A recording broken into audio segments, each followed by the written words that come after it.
The Magic Mike Show, where you hear the experts speak. The Magic Mike Show. Tune into the show every week. The Magic Mike Show. You can trust the show is the bomb because it's being brought to you by RacingDudes.com. What's up, everybody? I'm Magic. And Mike. And this is the Magic Mike Show, episode 575. Wow, Mr. Somich.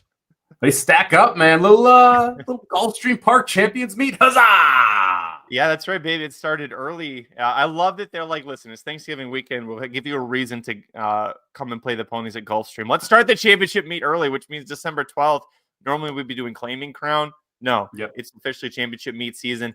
And usually what that means at Gulfstream is you've got 2-year-olds, 3-year-olds debuting in maiden special weight races that everybody's got derby dreams of or Oaks dreams. And we've got 2 races in the Pick 5 Saturday at Gulfstream for 2-year-olds. 1 6 furlongs, 1 is a mile, 1-turn mile. We tend to know which of those 2 races produces top derby trail horses and which one produces top sprinters. But both races, I think, Mike, have some good candidates in them. Yeah, I would set, if you set the over-under at half of one of these, at 0.05 horses that try and make the Derby, I'm going over. I actually think we got a legit contender that someone will draft that's going to be in the second maiden special weight. I agree with you on that one. By the way, people commenting about the new place I have. It's a blurry screen because it is not unpacked at all back there. Mike saw what it really looks like, and it's a mess, and you don't want to see that. So this is more pleasant. Don't lie to the people, Magic. You've got a new piano back there, nice little stone fireplace. This is Magic's new spot here. It is a 2-story townhouse. It is quite nice.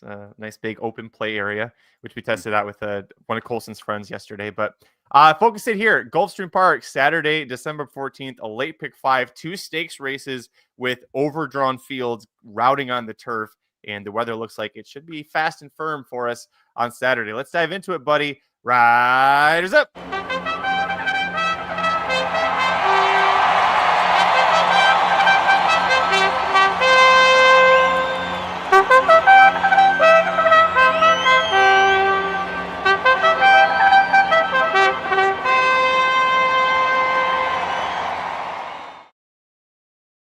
First of 2 maiden special weights for 2-year-old boys is going to be race number 7, kicking off the late pick 5, December 14th, Saturday at Gulfstream Park. And in this event, we've got 10 of them entered, plenty of first-timers. Of course, Todd Pletcher, Ira Ortiz Jr., they team up. You know they're going to be a shorter price. They're not the favorite. That's the rail horse, Commendator. Where did you go on top? I'm not going to go to either of them. Give me the 8 horse here, Gosger on top. Brendan Walsh been on fire at specifically that Gulfstream 8 mounts. 3 of those winners got a second place in there as well. Gaffleone takes the mount for him to show over a profit here go in the last 2 years. Love the works for this horse as well. Specifically the 1-3 back gets a bullet. The last one was nice as well. Horse is bred to him early. Nyquist out of a Tappet mare. I'm going to go a little bit off the board here. Go to the 8 horse 4-1 on Gosger. What about you, Magic? Same. And there's the only horse or only person I could try and figure out what this horse was named for was there was a baseball player, but he's like in the 70s and 80s. He's from Port Huron, Michigan, still lives there. So if that's really what he's named for, cool. But I couldn't figure out what is. I will tell you, not only do you have a sire who's a 17% debut producer in Nyquist, the Dam Gloria S is half to I'll Have Another Kentucky Derby winner, and this horse himself is half to Harvey's Little Goyle, who won the Busanda Stakes at Aqueduct as a 2-year-old going 9 furlongs. She eventually became a Grade 1, which I forgot about, Grade 1 and multiple grade stakes winning turf router. So it's a little surprising to me that Gosger showed up in this race and not the mile, but then you think, okay, it's Brendan Walsh. He's probably not going to debut this horse stretching out if he wants to just get some under. So that makes me a little hesitant. I didn't go short in this field because I thought, well, the breeding says this horse should probably want to go longer. Why are we starting at 6? But maybe he's just good enough. Yeah, maybe he is just good enough. And Shoddy, thanks for the mic shout out. It was on the wrong one, so appreciate that. Yeah, look, this is also family. I mean, you mentioned some of the family. This is a dam who's had. This is going to be the 6th foal. 4 of the 5, all 5 previous foals had won. 4 of them 5 had beaten winners as well. So actually went on to a good career. So breeding says this is going to be a good one. I agree with you. Feels like maybe a mile, 2-turn type horse down the line. But the fact that Walsh is sending this one out with Gaffley on a board kind of makes me not worry as much about those issues. Second for me here, I'm actually going to go to the Bill Mott first-time starter, Playa del Mar here, the 4-horse, the second horse onto my ticket. It's one of those where like you kind of get used to, and this is something where you have to doing this for a while. You get used to understanding how to read Bill Mott's training patterns, and it's not always the fastest works that you're looking for, but it's the breadth of them, how like consistent a horse is when he's going through those works, and then the fact that you just have this long built-out stamina for a horse, and the Flor Playa del Mar checks all of those boxes. I'm a little surprised Zayas is riding this horse. Right? That was the one thing that kind of caught me off guard here with Playa del Mar. You would have thought this would be Alvarado. You've got jockeys that he uses consistently that are at Gulfstream Park, but it is Zayas that's riding this one. Would love to know if Zayas rode it in the morning, and that's kind of how we ended up here. But the morning works are good. It's bred very, very well into Mischief out of Flor de la Mar, Tis Now mare. This is a Godolphin homebred that they sent over there.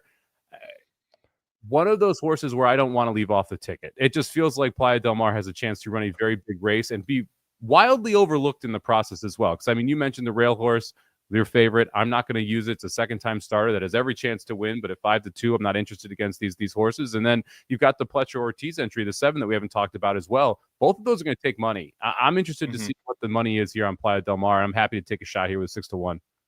So not only do we have the same 3 horses we used in this leg, we had them in the exact order. The Dam won her debut at age 3. It came in January, so literally 1 month apart from when this horse is making the debut. She was second in the Grade 1 Santa Anita Oaks 2 starts later. She eventually won a 6-furlong dirt stake. So I think that's why, even though being a Tis Now mare, she was better at 6 furlongs ultimately in her career. And I think that's a reason why you see this horse with that kind of breeding debuting her. Also, find me anyone other than Larry Ravelli at Turfway Park who's hotter right now than Godolphin.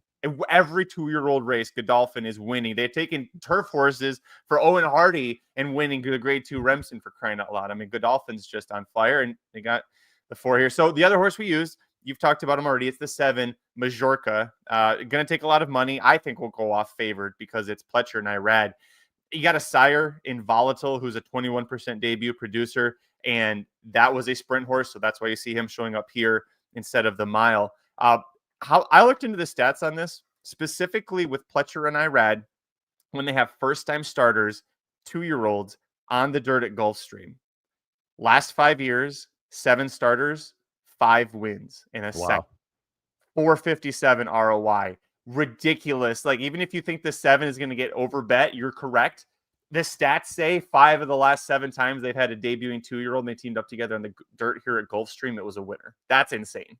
That is crazy. I would have guessed nowhere near, what is that, 65%, something sick like that they're clicking off here over the last 5 years. That is a crazy stat. Honestly, I'm surprised it's only 5 times that you've had a 2-year-old starter on the dirt with Pletcher and Irad, because you'd assume it's more than that. Yeah, Majorca year is just one of those where it makes sense. I thought the workout patterns again for this one were pretty interesting. Clearly wanting to build up stamina. Been running at 5 furlongs and 4 furlongs more than you haven't seen any of those 3 furlong blowouts. There's one, but it was a month, 2 months back now at this point. You mentioned Volatile. We'll talk quite a bit about Volatile. That's a son of Violence, who has been on fire from a sire perspective. So you got to love the fact that Volatile is a sire here. There's just an all-time Magic Mike horse I'm excited to talk about a little bit later as well. I don't know if you picked up on it, but there's Majorca, another one that I want to use. I want to be against the rail horse here, and I agree with you. I think the 7 goes off the favorite.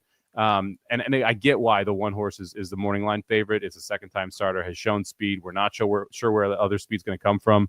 But in a lot of these races, I want to take the new shooters versus the horses that have run once, run twice, run 3 times, because especially when it's barns like Pletcher, when it's barns like Mott, when it's barns like Walsh, those barns are looking to build up from these spots, and you're seeing their better 2-year-olds consistently year in and year out run in this December-style meet. I did get a question about this race. It's interesting because DRF mentioned it twice in the little comments underneath the horses.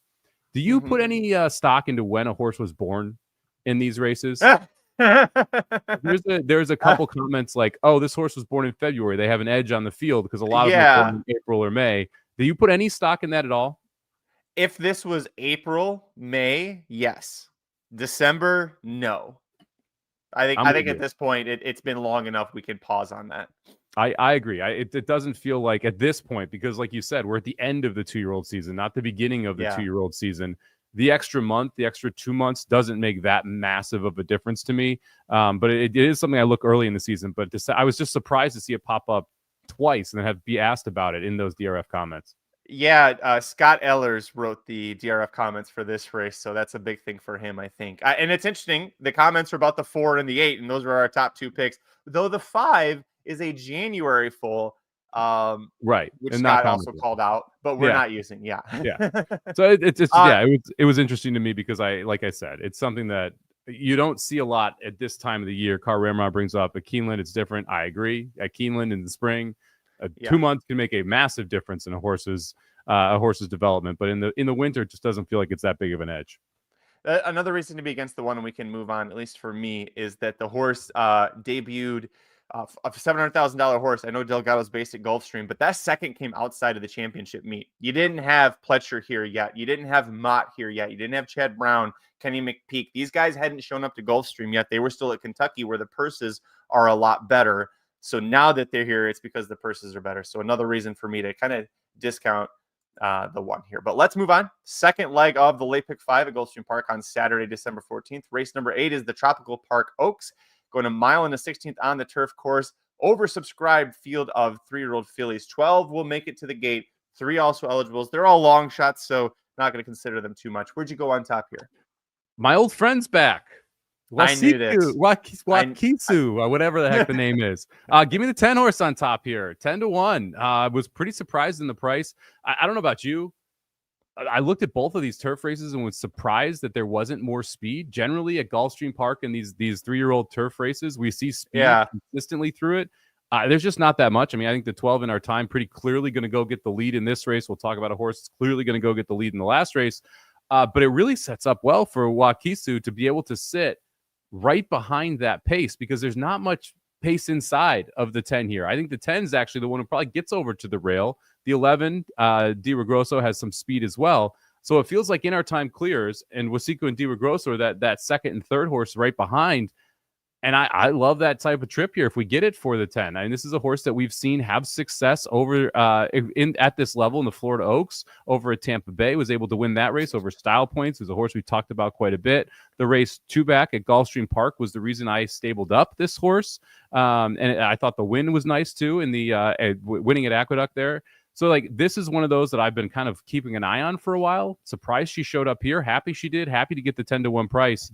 Feels like this is a horse that is going to be able to outrun those odds. And the pace actually sets up pretty well, even though you drew the 10 post here because of the lack of speed on the inside of this race.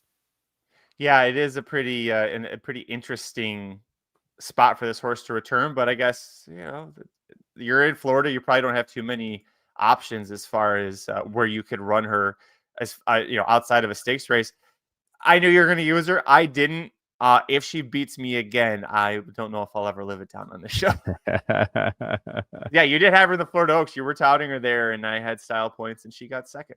She won her next race, but she didn't beat Waskisu. And the layoff, 18% for Mott, not an issue. He's also 18% in the stakes. We did agree on 2 horses here. I went 3 deep. You went 4 deep. And one of the ones we agreed on is my top pick, number 5, See You Around. This is an interesting horse that won a stakes in France. It came in with some pretty good form. Showed up at the Grade 3 Pebbles kind of the weekend after Breeders' Cup. Dylan Davis was aboard, just didn't do any running, but the horse hadn't run in 3 months, right? So we can be a little forgiving of that. Second off of this kind of a layoff for Clement is a 21% move. He's also, this is another crazy stat, in the last 23 and a half months, 271 stake starts, and he's won 21% of them. Forget the ROI, $1.73. How much actual money did those two? I want to do the math on that. That's crazy. Like, if you want to just win stakes races consistently, you can go to Christophe Clement. Anyways, the biggest key for me, Irad Ortiz Jr. jumps aboard when Rapoli and Pletcher have the 7 lifes and audible in here that Irad's been aboard all 7 starts. She's got a win in 2 seconds, 3 starts at Gulfstream. And he's going to jump aboard the 5. Yeah. See You Around. He's 35% with Clement at Gulfstream Park. Hell yeah. Give me the 5 on top. Yeah, that was the big reason why I did not use the 7, and I did end up using the 5 is the Irad move here, because Life's an Audible is a horse that you would almost no matter where Life is Audible showed up, especially if it's in Florida over the turf. You're assuming it's IRAD. And the fact that it's not IRAD, and not only is it not IRAD, we're going to Clement, who is a trainer that he does ride for up in New York. And we are doing it with a horse that seems like there's quite a bit of upside here. You mentioned second time in the U.S. The horse ran well over in Europe. A lot of reasons to like the 12 here, See You Around. So I'm including See You Around as well. In our time, both of our tickets, I mentioned this is your clear speed horse. We're at Gulfstream. It 100% matters if you have a clear speed horse. Don't love the post, but because this is a speed horse who I think clears, I don't know, relatively easily in this spot, I'm happy to use the 12 here. And honestly, if the 12 doesn't clear, it's because the 10 made the lead, which I'm fine with as well. So to me, this is either the 10 or the 12 gets the lead in this spot. I think it's the 12 because I think you have no choice from that post to absolutely gun it. And so I expect in our time to gun it, get the top. And then the question is, will he be able to just hold on? Was able to last time. I like that first routing effort. I think that you see some improvement here as well. So I'll put Safi and the 12 in our time on the ticket as well. Where'd you have the 12 at? Second. I had this horse ranked second in here. I thought if you wanted to go shorter, I'd go 5-12 and just move on. All the reasons you mentioned there. Also, the prices are short, right? The two shortest prices on the morning line. And I'm not getting any better with that because I'm going to use the third choice out here. Yes, third choice. The 8, Vive Vuv, 5-1. Now, this horse needs some pace collapse, and I don't know that we're going to get it here. I can point to the Wonder again back on May 27th when the horse sat close to the pace and finished third within a length, but didn't win. That's not great. But this is such a consistent horse, right? You look at all 6 starts in 2024, 2 of them at Gulfstream. He's never missed the board. Both those wins came here at Gulfstream, but she had better pace setups in there, and I'm not sure she's going to get it. But at 5-1 with Gaffleone hopping back aboard, I'm going to put her on there. Also respect Team Sisterson in these spots. So I can understand if the pace thing is what scares you off. It almost did that for me, but I respect Sisterson too much. Yeah, I get it. And in Sisterson and Gaffleone, they've turned a profit here at Gulfstream Park in 15 starts. So that's a positive. You look at that Music City and the last race as well. Both of them 11 to 12 horses. So breaking from the outside, I think that last race specifically made it a lot more difficult to see the best version of this horse. I have too many concerns around the pace and the fact this horse just doesn't win enough for me. I mean, once we've stepped up in class, we won the Sanibel Island, I believe it was, at the first time we stepped up. But ever since then, it's just been close finishes, but not enough to get home. And it feels like we could be in another spot here where it's a close finish and just not quite enough to get home. And so I decided to leave the 8 off the ticket. I did include the 6, and I'm interested to hear your take here on Random Harvest because this is not a horse I would generally include. It's a horse that, if you go back and you look at it, the horse wins the maiden at Kentucky Downs. Jose Ortiz rides, goes up to Keeneland, wins a 1 3/16 allowance at Keeneland. So very, very difficult to go from, okay, we're going to break our maiden at Kentucky Downs, and then we're going to go to Keeneland and run in a long race at Keeneland. Not only that, we're going to break from the 12 post when we're going a 1 3/16 at Keeneland. The horse clearly has talent. Like, you cannot do that in a back-to-back manner and not have a bunch of ability. The question is, how much will that ability take it? Because this is a massive step up in class, right? Even though we're going from Keeneland, we're going down to Florida in a graded stakes, you're still jumping up here, and you're doing so going a 1/16, which is going to be, I guess you could argue, about the same distance as that Kentucky Downs race, but significantly shorter than what we saw last time out at Keeneland. And so where will we be pace-wise? I think that's a big question. And then the other issue here, Toner 0 for 22 in stakes. That's not good. That's not good. The amount of talent it takes for a horse to do what this horse did in the first 2 starts almost outweighs the idea, especially when it's my 4th horse and I have a ticket, I'm getting 10-1, outweighs the idea of, okay, Toner is definitely a negative, and the fact that we're jumping into stakes company for the first time in our 3rd career start's a negative. But man, it feels like there's a ton of upside with this horse just based on the way that the first 2 races played out. A ton of upside. I think she's a stakes winner in her future. I have her 4th and left her off the ticket. That Kentucky Downs race is already come back to be a key race. 1st, 2nd, 3rd, and 11th place finishers all won next out.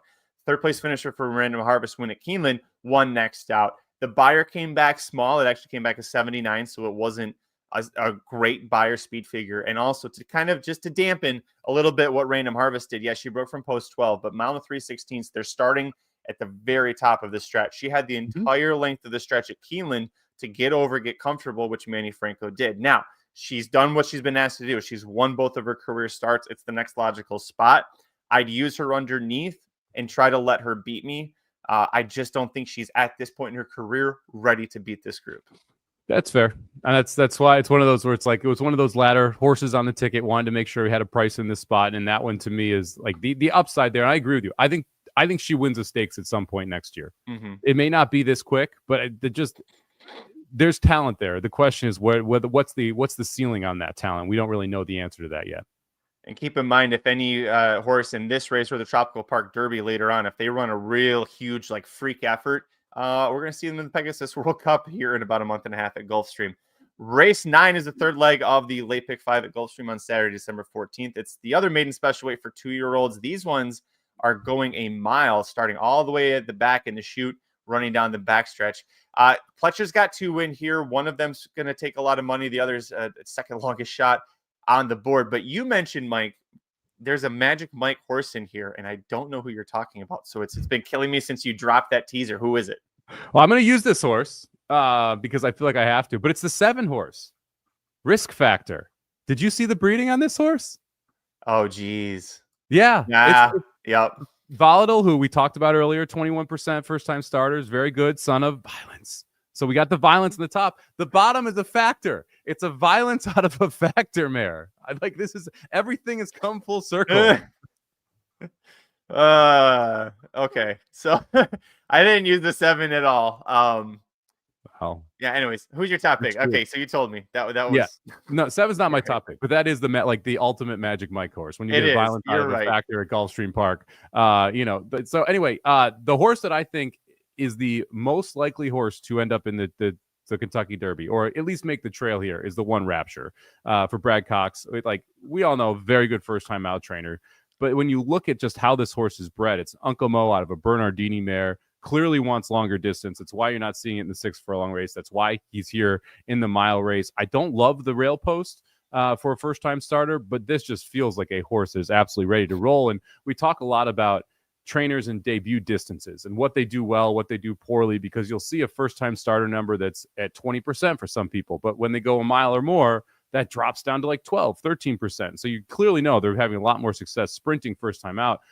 Brad Cox is kind of the opposite of that. I mean, he's 23% for a start, so that's very good. But debuting at a mile or longer, he's 25%, which is just ridiculous when you think about it. It's so much harder to get these horses ready to go that mile distance, and he's consistently been successful with it. So I think Rapture has a shot at being a very special horse here on debut. So I'm going to go with the one on the rail Rapture on top here. Where'd you go on top, Magic? So I left the one off my ticket. I didn't want to use the horse debuting on the rail. And Tyler's aboard, so I'm really playing with fire. But if you look at the breeding, this horse by Uncle Mo, so $300,000, $150,000 stud fee, you understand that. But the other siblings that have raced, the sires are Empire Maker, pretty good. Cairo Prince, cheap. Gemologist, very cheap. Verrazano, very cheap. The siblings were maiden 5s at Ruidoso Downs, maiden 5s at Charlestown.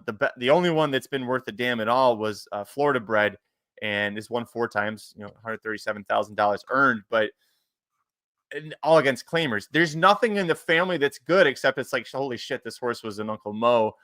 I'm going to let this horse beat me. And you outlined all the reasons to play. And if this horse beats me, that I'm just going to be wrong. But I don't like this horse in this spot. So I'm going to take a shot against. Top pick for me ended up being the opposite end here, all the way to the outside. The number 9, Vassimo, 5-2. Todd Pletcher, Ira Ortiz, already talked about their 5 for their last 7, debuting 2-year-olds on the dirt at Gulfstream Park. But you can look at the breeding. It's pretty solid as well. Nyquist, we'd mentioned 17% debut 2-year-old sire. Plenty of early breeding. The dam and one of 6 siblings to race. They won their debuts. So good signs there. So I used the 9. I thought between the 1 and the 9, I would need to take a pick, and I'm much more excited about the 9 than I am the 1. I used them both because I have a single coming up in a little bit. So it allows me to be able to spread a little bit more here. But I use the 1 and the 9, all the reasons you said. Love the draw here for the 9. Being able to draw the 9 post going a mile, you have a ton of time to get into the turn and get in position. You don't have to worry about trouble. You don't have to worry about kickback, which are things you can see these 2-year-olds struggle with. So nothing bad to say about the 9. I thought that it made sense to have that one on the ticket. I did use the 7 Risk Factor. A couple reasons. First off, we mentioned Volatile before, been a very good sire so far, especially on the 2-year-old circuit. But Cassie is another one of those guys where you look at it, he's 12% with debuts. He's 15% debuting a mile or more. The difference is that the ROI, debuting ROI $1.54 across all distances, debuting ROI at a mile $3.85, a flat profit of $1.85. So this is the type of horse that he actually gets home. The 10 to 1s, the 15 to 1s when you're looking at these debut milers. On top of that, he signs on Edwin Gonzalez, his top jockey, 22% at Gulfstream. This is where he goes when he feels like he's got a big one. I outside of the fact that I love the breeding, I actually think this horse is a legitimate factor in here and is going to be overlooked at the window. So I'll take the longest price on the board here, the 7 risk factor.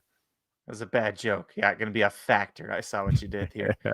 Well, let me see this horse. It'll be a factor in here. Just don't know if he'll win the race. Let me see this horse on turf or synthetic. That's what I think might be better at. But that's some interesting breeding there. Next up for me, we talked about the 9. I went to the 4, Freaky, and I see Shadi says hello again, Freaky, in the chat. All right, so the horse debuts at Saratoga in August, 10 to 1 in a field of 10. Broke from the rail, so I think a big excuse there. Off slope, didn't get involved. However, this might be one of the biggest key races of the summer from Saratoga. 3rd place, Key Waden, won next out, went off favored in the Remsen. All right, didn't run well, but he was favored in the Kentucky Derby prep. The 6th place finisher won next out. Tip Top Thomas won the race. He was 2nd in the Grade 1 Champagne next time out. Rookie Card, 2nd in this race, barely 2nd in his next start, and then he was 1st. So a really strong maiden special weight at Saratoga. Freaky not up to their standards. Came back at Keeneland, stretches out to 2 turns. Still not bet very much, but did have Irad Ortiz Jr. aboard. 3rd place Whiskey Shot and the 6th place horse, they both won next time out. So good angles there. A little bit of time off. Pletcher could have sent this horse to New York if it wasn't up to his main frame, main group, but he's keeping this horse in Gulfstream. Velasquez is getting aboard, adding the blinkers. When you've had a case before where Pletcher's got a horse and Velasquez gets aboard and it's had a couple dull efforts, sometimes the horse is bad and sometimes the horse is fierceness. I'm not saying Freaky is fierceness, but I'm saying he's not as bad as those last 2 races, and he's going to be completely ignored here. I think there's excuses and there's reason for improvement. I agree with you that this is an interesting spot here for Freaky because, like you said, that debut race, very tough when Saratoga broke from the rail. That makes it a lot harder. You're adding blinkers. Velasquez returns after riding him in that first race, so clearly Velasquez thinks there's at least some talent here, and the price is right at 10 to 1. I mean, that's the other part of this is that you're going to get a decent number here, and you're going to see the 1 and the 9 bet. I mean, that's that they're going to take the majority of the money in this race, which opens it up for other options. I actually had a similar style of thought process for my last horse I'm using, and that's the 5-11 Bravo to what you did with the 4 Freaky. 11 Bravo last time out, goes a mile, breaks from the rail. Now we're breaking from the 5 post. That's a massive upgrade when you're talking about a 2-year-old having to deal with that mile distance first time on the rail, and now you're getting second time out and you're breaking from the 5 post instead of right on the paint. It's a race that had 0 pace early. And that I don't think helped this horse at all. Was 4 wide, had to steady at one point. I mean, just everything kind of went wrong for 11 Bravo after not breaking on the top. So when you're in a 7-horse field and you're breaking from the rail and they go slow early and you break 7th of 7, night. I mean, you got no shot. And so from there, it's like, okay, well, what do we see from this horse from a talent perspective? And I thought that 11 Bravo actually fought decently well, considering everything that was against him. This is a $260,000 2-year-old too, so not a cheap horse. You got Uncle Mo on top, Bernardini on the bottom, so well bred.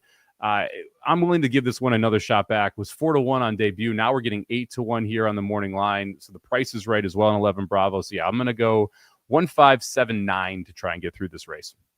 And the horse that beat 11 Bravo and Shot in the Dark, who's also in this race, the 6, but a much shorter price. Cool Intentions beat both of them, came back to beat Optional Claimers with an improving buyer. So horses had 3 starts, the buyers 71, 73, 77. So a horse that's on the improve beat them as the favorite, 4 lengths clear up on the front end. So yeah, I can see. Listen, you're going to get more than 8 to 1, I think, even on a Saffie Joseph horse, which is nuts to think about. So yeah, I can see where you're going with that one. Race number 10. This is going to be the penultimate leg of the late pick 5 at Gulfstream Park on Saturday, December 14th. It's been 2 weeks since I've said penultimate. That's crazy. Going a mile on the 16th on the synthetic, the only race on the all-weather track in here. Mike and I have the same top pick, and Mike loves him so much, he's singled him. Yeah, I don't love speed on the synthetic. We talked about it a lot where you just don't generally see that go gate to wire. But there are certain situations where I'm more than willing to take it. In this case is one of those. The 4 Swan Lake has just a massive, massive early edge here. Breaking from the 4 post to get Irad for Carlos David. The horse went gate to wire last time. 2 back of the synthetic course. The horse was able to essentially stalk and then win the race. Beat a lot of the horses that are back in here in those 2 races. We've seen top-end level races from this horse in the past, winning the Carlos David Barn. One is a favorite going 1 mile and 70 yards. We got a 91 speed figure that day. That's the top of the career. Was claimed out of the Carlos David Barn, got reclaimed immediately off of that, and then jumped up to the 25 N1X level. Didn't run very well. Ran back at the 16 level claimer. No one dipped in. And now we've got 2 back-to-back wins. We're staying at this same level where I think Swan Lake has a pretty good edge. And like I said, you look through and you're like, okay, well, who is going to press Irad in this case? And the answer is really nobody. Maybe the 8 shows some speed, but not anywhere and not anything near that what's going to be able to press Swan Lake. And if you get Irad loose in one of these races, he becomes just ultra dangerous. So I'm going to go short here. I'll just eat the chalk, and I will take the 4 Swan Lake as a single. Like I mentioned, top pick there. Don't hate the single at all. Is going to be, I'd say, odds on. One of the 2 barns at Gulfstream that when it's synthetic, I see synthetic in the form. I'm like, immediately look to see, is it Carlos David? Does he have one in there? And does Bobby DeBona have one in there? They both do. Bobby DeBona's got the 8 Chico Charlie, which I think if you want to go for a long shot, 10-1 morning line would be a lot more than that. This horse has never tried synthetic, but worked here on November 29th, 59-4. And Bobby DeBona, 27% on the synthetic down here. So he knows what he's doing. This is the first time the horse will be in his barn. So curious about the 8. I have the horse ranked 3rd. I did put the 5 Uncle Armando on my ticket under the 4 because 3 races back, mile in the 70, $16,000 claimers here at Gulfstream, 5 1/4 length win. Came out of that, mile in the $16,000 claimers. Second, Light Fury beat that horse, won next out. So a good second there.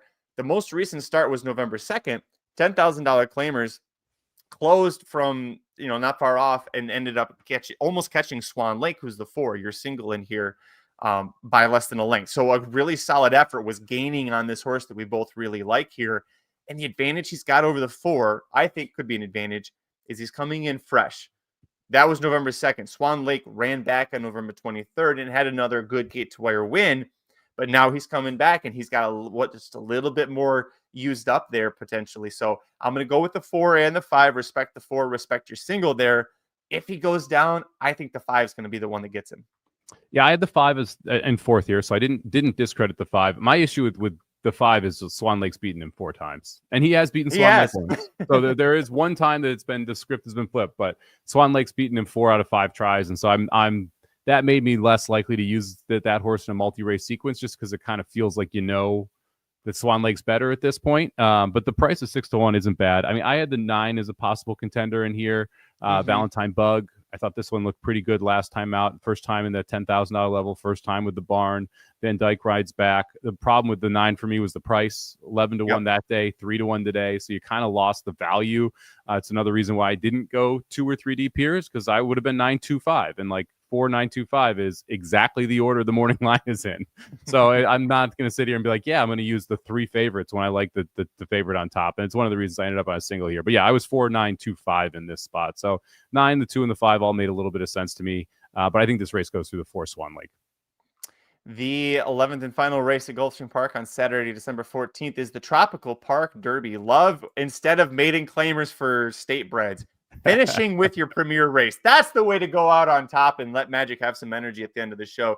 Another overdrawn field of 12 3-year-olds, colts and geldings in this race, going a mile on the 16th. 2 horses on the also eligible list, hoping to draw into the group. These are horses that I think a lot of us are much more familiar with. You've got Cugino, you've got Can Group, Full Nelson's back, and then you have horses that are kind of possibly on the up and coming, like the 4 Palm Tree. So plenty of ways to go in the finale. Where'd you go on top? I'll start off by saying if the 13 draws in Echo Lane, that does become interesting. You mentioned the AEs last time, not interesting. I'm not sure the trip Echo Lane's able to get from that 13 post, but definitely becomes a factor if the 13 does draw in. I went with the 9 Silent Heart on top. We talked about this the last race. Like, this is another one where there's just not that much speed. And I look at what Silent Heart was able to do last time out, breaking from the 10 post in a overnight stakes there. They're showing up, $79,000 race, gets forwardly placed out of that 10 post, essentially stalks around the first turn and then just takes over in the lane. So horse had mainly been sprinting prior to that. We had 1 2-turn effort at Gulfstream and the Curl and Liam. That was a $200,000 race. Ended up running third to the 10 that day. You're getting a better price here at 7-2 than 9-5 on the 10. And I think that Speeds wins out here because there's just, again, there's not a lot of it. Like there is no one that I see that really, if the 9 Silent Heart wants the lead, the 9 Silent Heart gets the lead in this race. It's just a question of whether or not it's full send. I think it's full send. I think that makes him very tough in this spot. Even if he doesn't send, look what happened when he broke from post 10, going this exact same distance on November 24th. All right, he sat just off and he wins by over 3 lengths. And it was with Edgar Perez aboard and he stays here. Top pick for me as well. Yeah, for all the reasons you mentioned, the horses, went sprinter route, succeeded. The only other time this horse has gone sprinter route, almost won the Colonel Liam Stakes here, missed by just a neck, and that was back in March. The other horse that we agreed on, along with the 9, is my second choice, just his outside, is the 10 Cugino. Horse brings in tremendous amount of class, right? The Grade 3 Hill Prince, the Grade 3 Nashville Derby, which is $1 million race. Multiple grades stakes races this horse has been in and shown up. The problem is this horse struggles to win, right? He won the Audubon Stakes really impressively, but I think he caught a flyer kind of going gate to wire with an inside draw. He's drawing post 10. Irad's not known for putting horses, straight on the gas pedal. He likes to show his ability to take horses from off the pace and win. So this horse can close. Do we have enough speed for the 10 is kind of the big question. Yeah, I mean, that to me, the speed is a big question. You mentioned it's a drop in class here, so this is a little bit easier of a field than what we faced last time out. I had the 10 in second as well here. My other big issue with the 10 is, are we going far enough? Like, if you look at the last 3 races, it was 1 1/8 mile, 1 5/16 over at Kentucky Downs, 1 1/8 prior to that. You had 3 1/16 efforts before that, and all 3, you see this horse come charging and not quite be able to get there. Transylvania actually made the lead and then ended up getting caught in the stretch there by Neat. Did break the maiden going 1 1/16 at Aqueduct, so at least you can point to that and say, hey, we can win here at 1 1/16. Has always had very good jockeys, Castellano Pratt and now Irad. To me, is a very logical horse, not one that I'm interested in putting a win bet in. Correct, but very, very logical winner in this spot. Like, you can't really discount the fact that this is your classiest horse. This is your horse that has the ability to run a number that is comparable to be able to win this race. And so, for all those reasons, the 10 makes my ticket here. Price that I really liked here, the 5 horse Braun, 15-1. This is one where you mentioned like kind of some of the up and comers and what they've done. This is a really interesting horse to me just because this is a more experienced horse. Run 12 times, run a Gulfstream, all of those 12. So more of the horse for course. But what I like is what we saw once this horse went to turf full time. So the last 3 races specifically, goes to turf, takes on $75,000 N1X level, runs in a stakes, then runs in a $75,000 handicap. Those are his best 3 races. You get a breather off of that. Now you're coming back and you decide to jump into stakes company here at a higher level for a barn that not really that well known. Ruben Sierra only has 5 starters so far at the meet, 121 on the year, 12%, not great, right? But if you look at the stakes number, 14 stakes efforts, 14% win percentage with a $6.31 ROI. So able to get horses home in these type of spots where you're looking for a bigger price. So you're not completely overmatched when you're in the stakes side. I'll take a little bit of a swing here on the 5 Braun, who I think is going to outrun the odds of 15-1. I definitely think he'll outrun the odds. Didn't make my ticket, but just a hard trier. Those efforts at Gulfstream, not winning on the turf, and it was the summer, and now it's the championship meet and horses coming in from Kentucky and New York, kind of makes me pause on it. But there are things to like, and I think you're going to get every bit of that price. Last one for me, I just went 3 deep here. Just to his inside, the 4 horse Palm Tree, just 6 career starts, and only 1 of those was a win. But it's Brendan Walsh, it's Tyler Gaffleone, so I'm probably going to go ahead and use them anyway. Horse, listen, those 2 together, overall, 21% flat bet profit. I love these 2 guys. Like Gaffleone on for Brendan Walsh. If the horse is any good, he's going to at least show up. There's been times like Pretty Mischievous where it's like, hey, Gaffleone's riding, and it just, and then they retire her the next day and I go, well, it wasn't Gaffleone's fault. The horse was just ready to go be a mama. Anyways, Palm Tree came back off of a little bit of a break from October to December last year, exited a 7th place finish in a tough stakes race, finished 3rd beating a neck here in the Pulpit Stakes. All right, coming off a layoff, was pretty bad in the Giaponte Stakes, a tougher spot at Aqueduct. Now shows up here at Gulfstream. pace is the big question again with this one. But if this horse is ready, I don't think this horse would be here if he wasn't ready. So I'm going to go ahead and use the 4. It's connections I love. It's Godolphin homebred. Godolphin's so damn hot out there. I'll go ahead and use the 4 at 8-1. So hot right now, Godolphin. So hot right now. So hot right now. The pace was the big issue for me with Palm Tree. Feels like there's a need to run into it, and I'm just not sure how much pace there's going to be. If you look at the horse I end up using, Silent Heart going to be on the lead, Brawn forwardly placed, and the one horse Live High, Live Low going to be forwardly placed as well in my mind.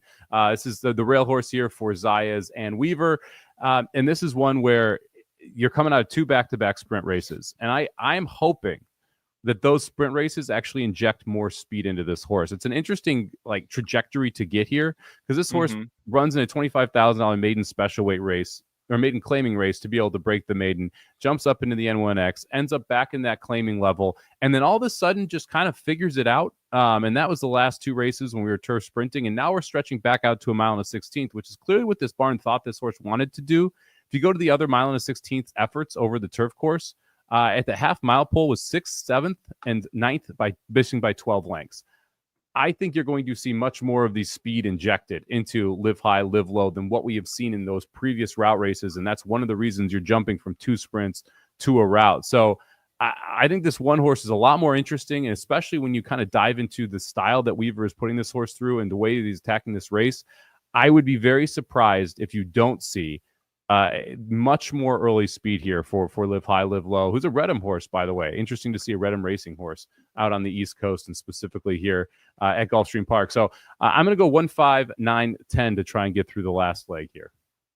Shame on me for not wearing the hat. I just realized. I can't believe I didn't wear it in here. Back in race number 7, I'm going to go back there. We're going to put a pause on this. That's the last race we did anyways. Look who's the damn race number 7 of the 2, Galantini. Where is she? If I can get to the right one. It's my Galbetti. Hey, you've got the hat. Can I ask a question to trainer Brian Lynch? This horse, Galantini, has had 2 starts. They were both dirt sprints. My Galbetti was not a dirt sprinter. She was a turf router. Why are we running this horse in dirt? That's what I want to know. Now I'm mad. I forgot about this, and now I'm mad. There you go. Get angry. Give him a call. Give Brian Lynch a call. You've got connections there over at FanDuel. I'm just going to make snide comments about him on air. That's what we do it the passive-aggressive way over there. That's going to do it for this episode of the Magic Mike Show, covering the late pick 5 at Gulfstream Park on Saturday, December 14th. We'll give our tickets one last time for the audio listeners, or if you're watching us on YouTube, Facebook, Twitter, take a look below. I'll start off. I'm going to go 4, 7, 8 with 5, 8, 12 with 4, 8, 9 with 4, 5 with 4, 9, 10. $81 for me, Mr. Somich. I'm going to go a little bit more expensive. Give me the 4, 7, 8 with the 5, 6, 10, 10, 12 with 1, 5, 7, 9 with 4 with the 1, 5, 9, 10 to close it out. $96 for 450 cents. Over at racingdudes.com, Derby preps this weekend, the Remington Springboard Mile on Friday, the Los Al Futurity on Saturday. Blinkers off, covered both of those. You also get Aaron's Derby update, his full race previews over on the YouTube channel at racingdudes.com. And of course, check out the Racing Dudes premium picks, the Rockets, the Somobombs firing away all over the place. Where can people catch you this weekend on VSiN?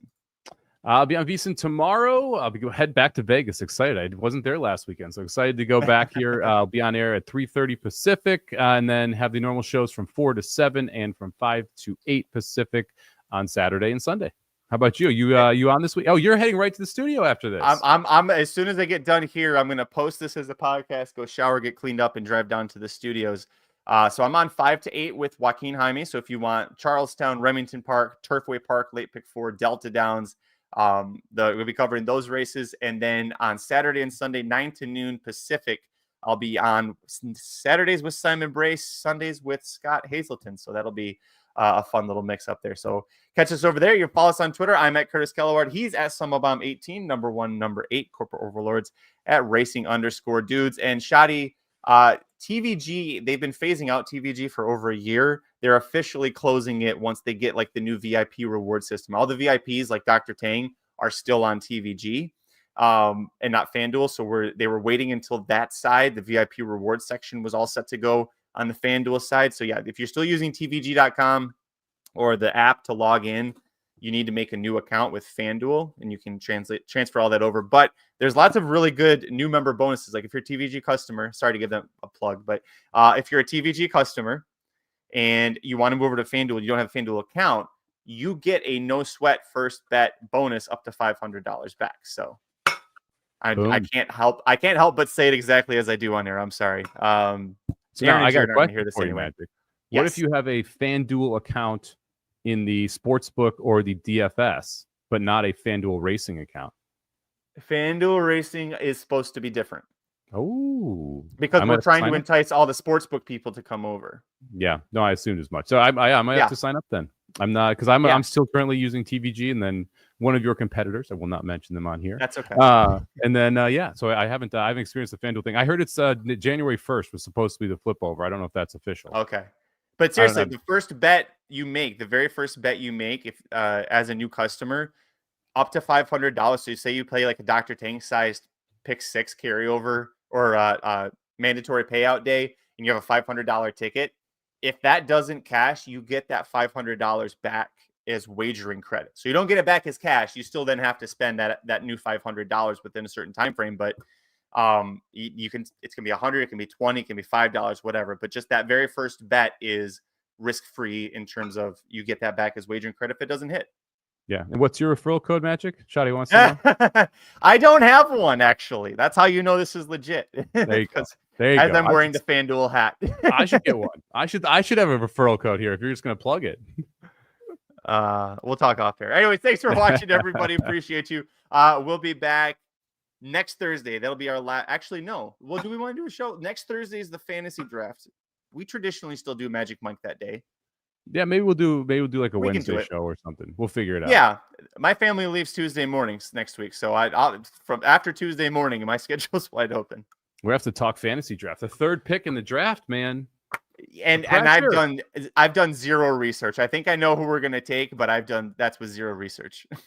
Yeah, I haven't done any research either. Everyone knows I rely on you on the research. So Cart Ramrod says Magic's promo code has got to be Pratt. It's actually Tentpole. Mike's looking for swing Tentpole. Saw you looking off to the side, and I said, "Oh, Mike's looking for the video right now." Yeah. Tentpole would have been a good one. That would have been a good one. Jason asks, "Is there a time limit to spend the $500?" I'm going to guess that there is. There usually is with their wagering credits, but check the site for more details on that. I believe it's like you have a week, but don't quote me on that. Check the site. It's usually a week with most of the with the sports betting side when you're essentially going through and trying to gather all the bonuses. Like I was in Arizona for Thanksgiving last year, and my cousins thought I was absolutely crazy because I'm signing up with all these sports books and like figuring out the bonuses because I have 1 week to do it, right? So I'm like, screw it. I'm signing up with 8 different sports books, getting all the bonuses, and then figuring out how to bet these Thanksgiving games. I thought it was a perfect idea. They all thought I was crazy, but yeah, all of them were generally it was 6 days and 23 hours and 59 minutes, so right up to the 7-day mark.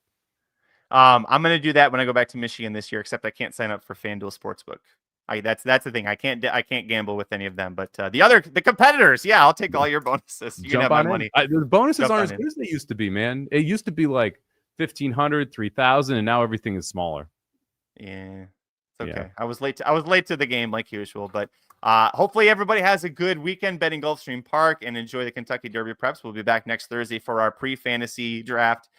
Magic Mike show, and of course the fantasy draft and fun and shenanigans. Haven't started any research on the horses, but true to my form, I have started my promo, and that's really what I care the most about. That's what's important. Yeah, that's really what's important. You got to get your showmanship going. I can't argue with that. We'll be back next Thursday. Until then, I'm Magic, and I'm Mike. You got to play the email or play the piano in the promo. Go back there.